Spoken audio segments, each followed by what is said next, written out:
நம்முடைய national security advisor Ajit Doval அவர்கள் ஒரு தடவை சொல்லியிருந்தாரு, பாகிஸ்தான் இன்னும் ஒரு முறை 26/11 மும்பை அட்டாக் போன்ற ஒரு அட்டாக்கை இந்தியாவில் நடத்தினா போறோம், அதற்கு பிறகாக இந்தியா கொடுக்கிற பதிலடியில பாகிஸ்தான் வரைபடத்திலிருந்து பலுச்சிஸ்தான் காணாமல் போகும் என்று ஒரு எச்சரிக்கை விடுத்திருந்தார். You can do one Mumbai, you may lose Balochistan. அவர் சொன்னது போலவே இப்பொழுது Pakistan sponsored militancy Jammu and காஷ்மீருடைய பெஹல்காம் பகுதியில் இன்னசென்ட் சிவிலியன்ஸ் அப்பாவி இந்திய பொதுமக்களை சுட்டு கொண்டிருக்காங்க. இதனுடைய விளைவு படு பயங்கரமாக இருக்கும் பாகிஸ்தானுக்கு. ஏனென்றால் இன்னைக்கு ஒரு மிக முக்கியமான சந்திப்பு நடந்திருக்கு.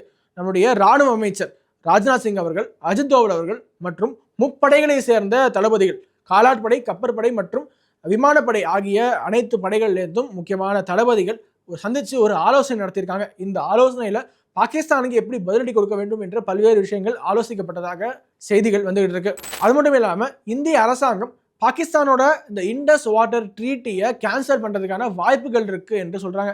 என்ன இந்த இண்டஸ் வாட்டர் ட்ரீட்டி என்று பார்த்தீங்கன்னா, இண்டஸ் நதியானது இந்தியா வழியாகத்தான் பாகிஸ்தானுக்கு சென்று சேர வேண்டும். அப்படி நேரு காலத்திலிருந்து 80-20 எப்படி பாகிஸ்தானுக்கு 80% தண்ணீரும் இந்தியாவுக்கு வெறும் 20% தண்ணீரும் தான் இந்த இண்டஸ் ரிவர்ல நம்மளால எடுத்துக்கொள்ள முடியும். அந்த ட்ரீட்டியை ரத்து செய்ய போகிறது, அந்த ஒப்பந்தத்தை ரத்து செய்ய போகிறது இந்திய அரசாங்கம் என்ற செய்திகள் வந்துகிட்டு இருக்கு.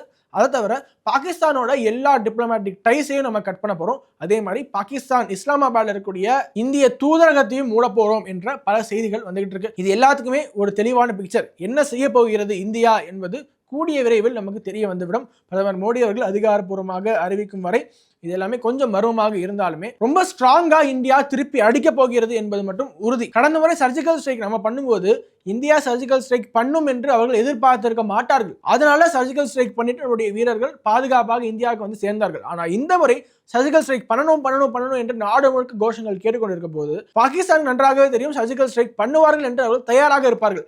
அப்போ பாகிஸ்தான் தயார் நிலையில் இருக்கும்போது இந்தியா போய் சர்ஜிக்கல் ஸ்ட்ரைக் பண்ணா இந்திய வீரர்களுடைய உயிருக்கு உத்தரவாதம் இல்லை என்றும் பிரதமர் நரேந்திர மோடி அவர்களுக்கு தெரியும். இந்த தீவிரவாத தாக்குதலுக்கு பின்னாடி யார் இருக்கா, மாஸ்டர் மைண்டா யார் செயல்பட்டா என்று ராணுவம் கண்டுபிடிச்சிருச்சு.